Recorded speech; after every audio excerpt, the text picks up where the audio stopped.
나와 여러분의 몸과 마음과 영혼을 온전히 산제물로 드리며 예배드리는 성도 여러분에게 하나님의 거짓 사랑과 은혜가 항상 함께 하시기를 주님의 이름으로 축원합니다. 아멘.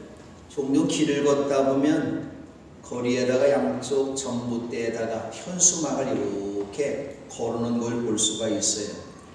숲 아무개 집사, 아무개 아들, 딸, 무슨 파 몇 대 장손, 서울대학교 입학, 사법고시 합격, 대통령상 수상, 군의원 당선, 국회의원 당선, 올림픽 태권도에서 금메달 획득, 이러한 현수막이 걸려있는 것을 볼 수가 있습니다.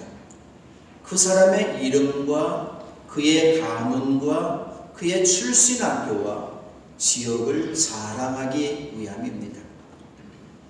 지난번에 제가 충북연의 실대 감독으로 당선되었을 때 우리 모든 성도님들께서 기뻐해 주시고 축하해 주셨는데, 또 한 분이 서울에 계신 분이 저를 축하해 준 분이 한 분이 있어요.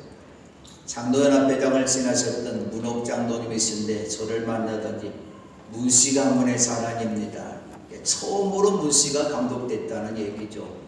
그러면서 저에게 이탈리아의 제 넥타이를 하나 선물해 줬어요. 어쨌든 사랑스러우니까 어쨌든 그런 말씀하신 것이죠. 인류대학에 들어가고 높은 자리에 올라가고 훌륭한 일을 하고 좋은 일을 했을 때 다른 사람으로부터 칭찬받는 것, 자랑할 만한 일입니다.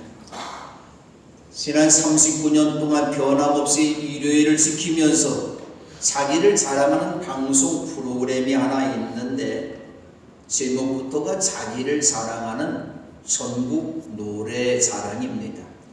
1980년 11월 30일 시작된 이 프로그램은 초대 MC 이한필을 시작으로 1988년 5월 현 MC인 송혜가 마이크를 잡으면서 지금까지 1900회 이상의 방송이 된 국내 최장수 프로그램입니다. 정말로 자랑스러운 방송이죠. 더군다나 자랑스러운 것은 지금 만 92세가 되는 지금까지 30년 넘게 전국 노래자를 이끌어 오신 MC 송혜 선생님도 자랑하실 만합니다. 사람들은 이렇게 크고 작은 자랑을 공작새처럼 하고 싶은 마음이 있는 것이죠. 가물을 자랑하고 자기의 쉼을 자랑하고 미모를 자랑하고 권세와 명예를 자랑하고 재물을 자랑하고 지혜를 자랑하고 자기에 속한 나라와 민족과 자기가 속한 당을 자랑하기도 합니다. 저는 대한민국 사람으로 태어난 것 자랑스럽습니다. 또 세종대왕이 만든 나라 말씀이 한글을 쓰고 읽고 있는 것을 저는 자랑하고 있어요. 전 세계 많은 사람들이 영어를 배우고 독일어를 배우고 프랑스어를 배우는 요즘에는 한글을 배운다고 그래요. 그만큼 우리 한국의 위상이 높아졌다는 것을 이야기하고 있는 것이죠. 오늘 여러분이 지금까지 건강에 살아오시면서 오늘 이 시간에도 주의 전에 나와서 예배 드릴 수 있는 것 자랑할 수 있는 여러분 되시기 바랍니다. 저는 살아가면서 우리 교회 모든 성도들 가정마다 이러한 자랑스러운 일들이 더욱더 많아졌으면 좋겠습니다. 근데 바울사도는 사람이 해서는 안 되는 여러 가지 일들을 말했는데, 시기하고 질투하고 미워하고 누구를 때리고 살인하고 간음하고 이런 일을 해서는 안 된다. 그건 바로 하나님께도 싫어하신 일이기 때문에 이런 일을 해서는 안 된다고 말씀했는데, 또 사람이 해서는 안 되는 일 가운데 하나를 말할 때 사랑해서는 안 된다. 그렇게 바울이 말합니다. 바로 자랑하는 일이 있어도 자랑하는 것은 어리석은 사람이라는 일이라고 바울이 말하였습니다. 그럼에도 오늘의 말씀은 바울이 자기를 자랑하는 내용들이 나오고 있는데, 왜 바울이 자기 자신을 자랑했을까요? 그 까닭이 있어요. 고린도 교회가 거짓 사도들의 자랑에 현혹되어서 혼란에 빠져있는 그러한 모습을 보면서 그들에게 바른 지각력을 갖게 하라고 자랑하는 것 어리석은 일이지만 어쩔 수 없이 자기 자랑을 하면서 참된 자랑이 무엇인가를 고린도 교회에 가르쳐 주었습니다. 첫 번째로 바울은 육신의 일을 가지고 자랑하였습니다. 바울은 자랑하는 것이 어리석은 일이지만 필요하다고 생각해서 자랑하려고 하니까 어리석은 사람으로 나를 생각하지 말아달라고 부탁했던 것이죠. 그러나 자랑하는 나를 어리석은 사람으로 생각하려거든 그냥 어리석은 사람으로 나를 받아주어서 나도 좀 자랑하게 놓아두십시오 말하면서 자기 자랑을 했어요. 저 사람 어리석은 사람 자랑하는구나. 그렇게 그냥 생각하면서 내 자랑하는 것 한번 들어보라 그런 이야기죠. 그런데 바울은 자기가 지금 자랑하는 이 말은 주님의 지시를 따라하는 말이 아니라 어리석음에 빠져서 자랑하는 일을 이렇게 장담하는 사람처럼 나도 지금 어리석은 말을 하고 있다고 말합니다. 오늘 예수님께서도 우리 그리스도인을 향해서 누구에게도 자랑하라고 말씀하지 않았어요. 지시하지 않았어요. 예수님께서 말씀하기를 나는 온유하고 겸손하니 이 내 온유하고 겸손한 마음을 배워야 되는데 십자가를 메고 나한테 배우라 말씀. 다시 말한다면 온유하고 겸손한 마음을 배워서 자기를 사랑하지 말라. 자기를 사랑하지 않으면 마음의 쉼을 얻을 것이라고 말씀해 주셨어요. 바울이처럼 자랑하는 것은 주님의 지시를 받지 않았고 자랑한 것이 어리석은 일인 줄 알면서도 자랑하라는 까닭을 이야기합니다. 고린도 교회는 바울 사도가 개척하는 교회입니다. 그런데 다른 곳에 가서 선교사역을 하기 위해서 이 고린도를 떠났더니 이 고린도 교회에 거짓 사도들이 들어와서 자신들의 육신의 일을 가지고 자랑하면서 그러다 보니까 야, 저 사람 바울 사도보다 위대한 사람이구나, 대단한 사람이구나, 저 사람이 위대한 우리의 지도자가 됐구나 그러면서 오늘 그를 따라가면서 거짓 사도들을 잘도 용납하고 바울에게 받지 않은 다른 영을 받아들이고 다른 복음을 받아들이면서 멸망의 길로 가고 있는 그 모습을 바울이 보면서 자기를 자랑하는 거짓 사도들을 따라가는 고린도 교회 성도들에게 더 이상 거짓 교훈을 따르지 못하게 하려고 자랑하는 건 분명히 서글픈 일이지만 저 거짓 사도들보다도 더 많이 내가 육신의 일을 가지고 자랑할 것이 많다고 하면서 사랑이 많은 나를 좀 따랐으면 좋겠다 그런 이야기죠. 그래서 바울은 고린도 교회 성도들을 슬기로운 사람이라 불러주었어요. 누가 슬기로운 사람일까요? 누가 지혜로운 사람일까요? 하나님께로부터는 지혜가 되시며 의와 거룩함과 구원이 되시는 예수님을 주님으로 그리스도로 믿고 예수 그리스도 안에서 살아가는 사람이야말로 바로 하나님의 자녀가 된 사람이야말로 슬기로운 사람이라 그런 이야기죠.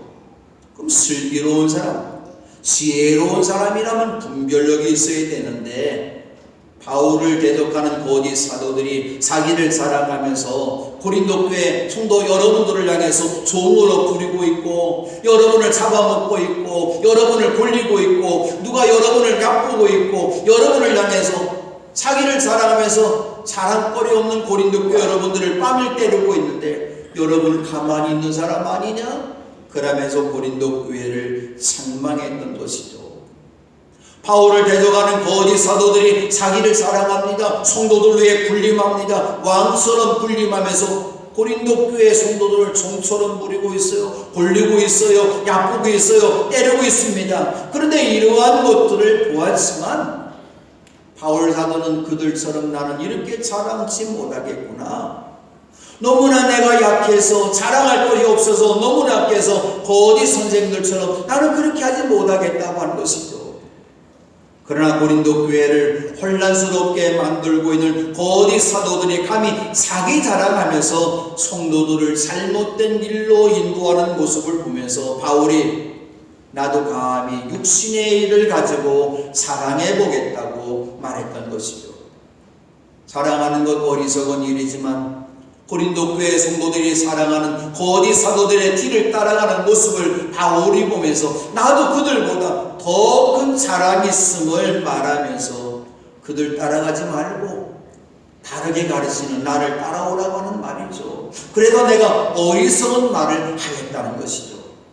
거짓 사도들이 자신은 시브리 사람이며 이스라엘 사람이며 아브라함 손이라 자랑합니다. 바울도 말하기를 나도 그들처럼 시브리 사람이야, 나도 이스라엘 사람이야, 나도 믿음의 조상 아브라함의 후손이라고 말합니다.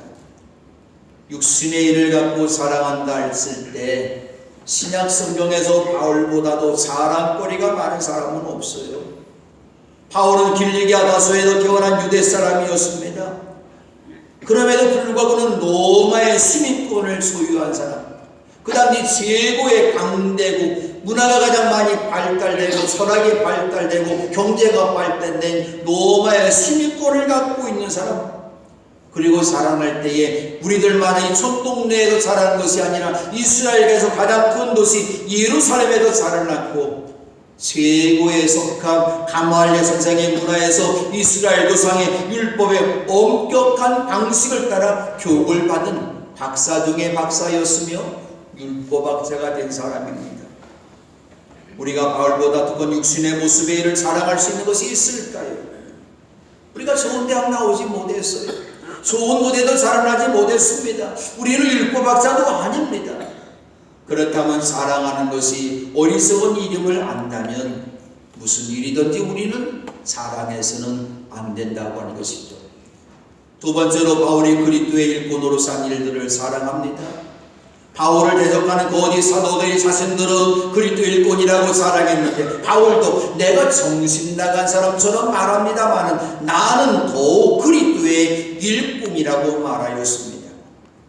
바울은 그리스도의 진정한 일꾼이 되어서 주님께서 세우신 교회를 세워나가기 위해서 선교 사역을 신실하게 감당하는 가운데 자신에게 찾아온 고난의 그 모습들을, 십자가의 고난의 모습들을 상세하게 열거하고 있습니다. 바울이 고린도 교회를 처음 방문하기 전에 그는 2차 선교 여행 중에 있었던 것이죠. 빌립보에 가셨을 때에는 귀신 들려 점을 치는 여종에 있는 귀신을 내쫓아 주어서 자유함을 주었어요. 얼마나 좋은 일 한 것입니까? 근데 여종의 주인은 자기의 돈벌이망이 끌어온 것을 보고 시한관 앞에 바울을 고수해서 바울을 지하남방에 가두었습니다. 바울이 데살로니가 교회에서 복음을 전할 때에는 그들 가운데 믿게 된 사람들이 많이 생겼어요. 또 지체가 높은 그리스도 여자들과 남자들 가운데 예수를 믿는 사람이 적지 않게 많았던 것이죠. 그랬더니 이때 데살로니가의 유대 사람들은 바울의 베레아에서도 말씀을 전한다는 알고서 거기까지 찾아가서 무리들을 선동해서 소동을 벌이고 바울을 핍박하고 바울이 더 이상 그곳에도 복음을 전하지 못하게 바울을 내쫓았던 것이죠. 아테네에서는 해당에서 유대 사람과 이방 사람과 예배자들과 적으로 토론도 하기도 합니다. 바울이 예수 그리스도의 일꾼이 되었을 때에 그의 선교 사역 중에는 이렇게 수고도 더 많이 하고 감옥살이도 더 많이 하고 매도 더 많이 맞고 여러 번 죽을 뻔했던 일들이 한두 번이 아니었어요. 유대 사람에게서 40에서 하나를 뺀 39번의 매를 맞는 것을 5번 맞았어요. 채찍으로 맞은 것이 3번 맞았습니다. 돌에 1번 맞았습니다. 파손을 당합니다. 밤낮과 하루를 망망한 바다를 떠다녔습니다. 선교하는 동안에도 강물의 위험과 강도의 위험과 동족의 위험과 이방 사람의 위험과 도시의 위험과 광야의 위험과 바다의 위험과 때로는 거짓 형제들로부터 위험을 당합니다. 수고와 구역에 시달립니다. 여러 번 밤을 지새우고 줄이고 목마르고 여러 번 굶고 추위에 떨고 헐벗었습니다. 우리 교회가 90주년으로 케냐의 임대전 선교사님이 사역하시는 곳에 나무장 교회를 건축 중에 있는데 선교사님들은 바로 이런 고통이 있어요. 저는 지금까지 목하면 이런 어려움이 한 번도 없었는데 임 선교사님 살고 있는 집에 가보니까 문을 지켜주는 문도 있지만 들어가는 문도 바깥에서 자물통을 잠그는 것이 아니라 도둑놈이 들어와도 도끼로 자물통을 깨니까 자물통을 안에다가 이렇게 달게 만들어서 그런 어려움 가운데서도 고난 중에 복음을 전하는 선교사들 때문에 오늘 우리 감리교회가 빛나게 되는 것이죠. 또 지금은 세상을 떠나졌습니다만 탄자니아의 마음구 선교사님 도둑님이 들어와도 훔쳐가려고 도끼로 눈을 찍어서 눈이 멀게 됐어요. 이런 어려움 가운데서 복음을 전했습니다. 바로 이렇게 주의 종들이는 어려움을 당하고 있었는데 바울도 이런 외적인 고난이 많이 있었지만 이 고난보다도 더 큰 내적인 고난이 있음을 말합니다. 28절에 그는 이렇게 말합니다. 그 밖에 것은 지쳐 높고서라도 모든 교회를 염려하는 염려가 날마다 내 마음을 누르고 있습니다. 바울의 마음과 생각은 언제나 예수님이었어요. 교회의 평안과 부흥이었고 성도들의 믿음이 크게 자라나고 성도들 모두가 각자 서로에게 베푸는 사랑이 더욱더 풍성해가고 온갖 박해와 환난 가운데서도 인내로 이겨가기를 기도했던 것이죠. 그리고 모든 성도들이 좋은 교훈으로 양육을 받아서 그리스도 예수의 좋은 일꾼 되기를 간절히 원했던 것입니다. 그런데 고린도 교회는 그리스도 안에 있는 어린아이의 모습을 벗어나지 못해서 그들의 신앙이 살아나지를 못해서 육에 속한 인간의 방식대로 살면서 편을 갈라서 시기하고 싸우는 모습을 보면서 염려하면서 걱정했던 것이죠. 성도들이 음행합니다. 다른 사람과 소송할 일이 있을 경우에 성도들 간의 문제를 해결하지 않으려고 하고 불의한 세상 법정에 가서 재판을 받아가는 모습을 보면서 바울이 염려하고 걱정했던 것이죠.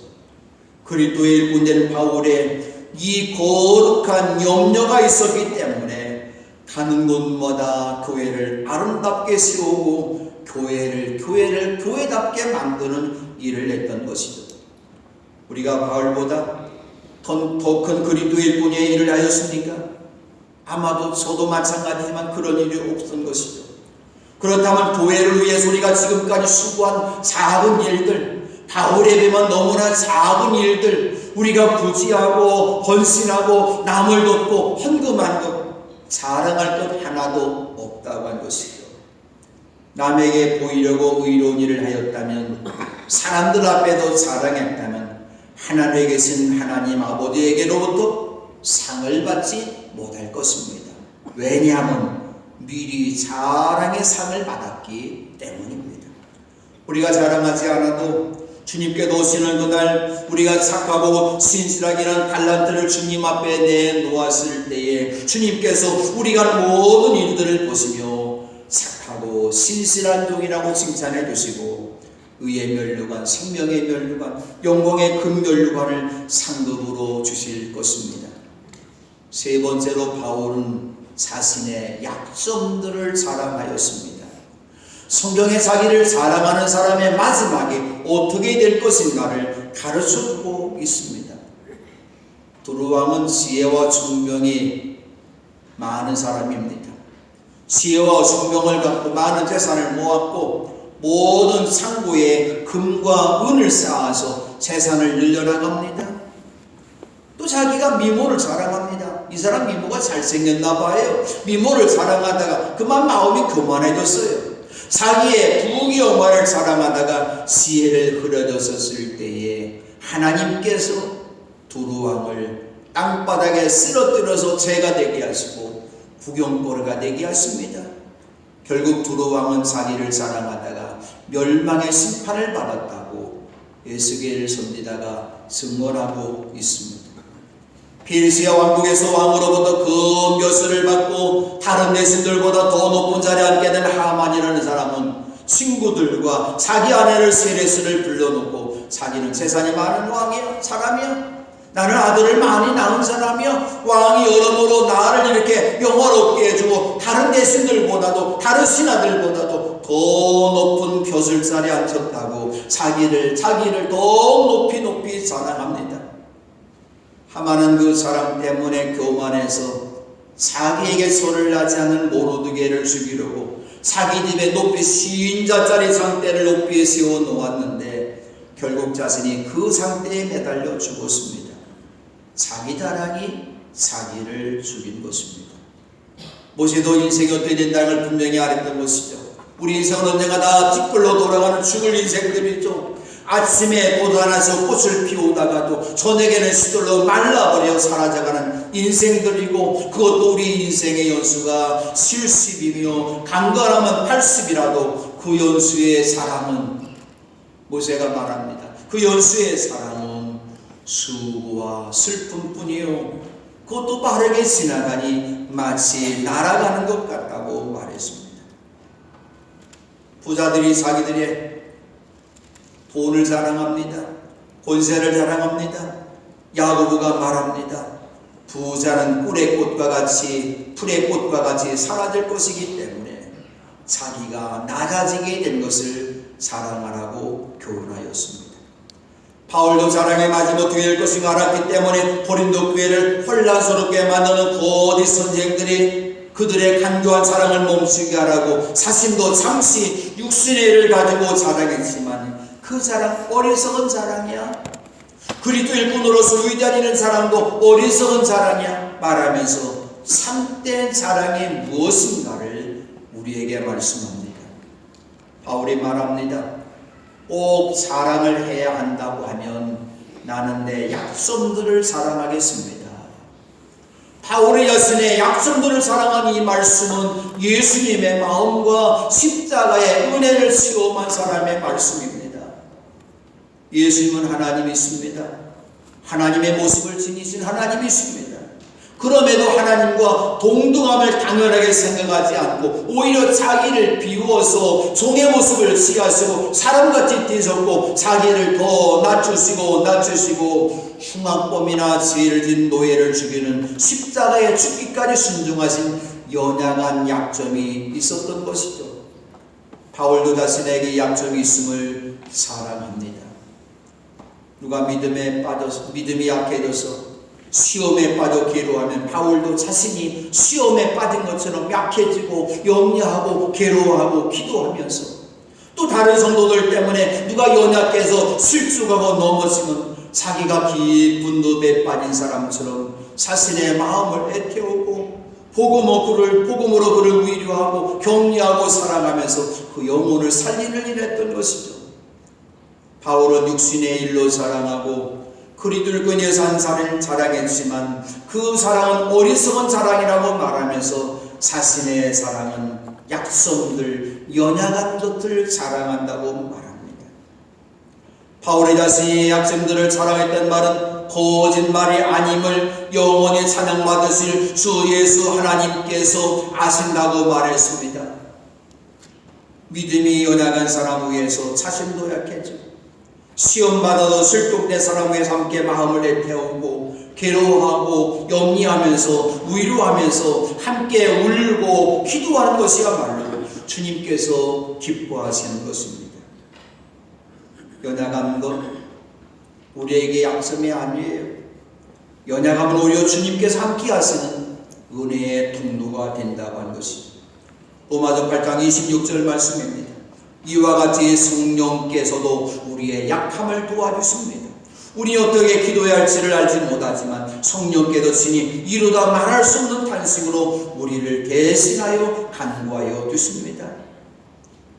우리에게 연약한 것이 있는 것, 내게 약점이 있는 것 부끄러워할 필요가 없습니다. 성령님께서 우리의 약함을 도와주실 것입니다.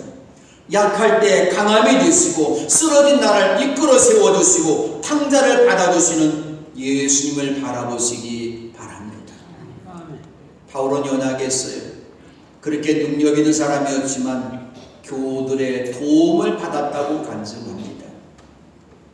다마스코스에서 아레다 왕의 총리가 유대인들의 요청에 따라서 바울을 잡으려고 다마스코스 성을 지키고 있었을 때에 교우들이 바울을 광주리에 담아서 성벽의 창문으로 내려주어서 아레다 왕의 손에서 벗어났던 것이죠.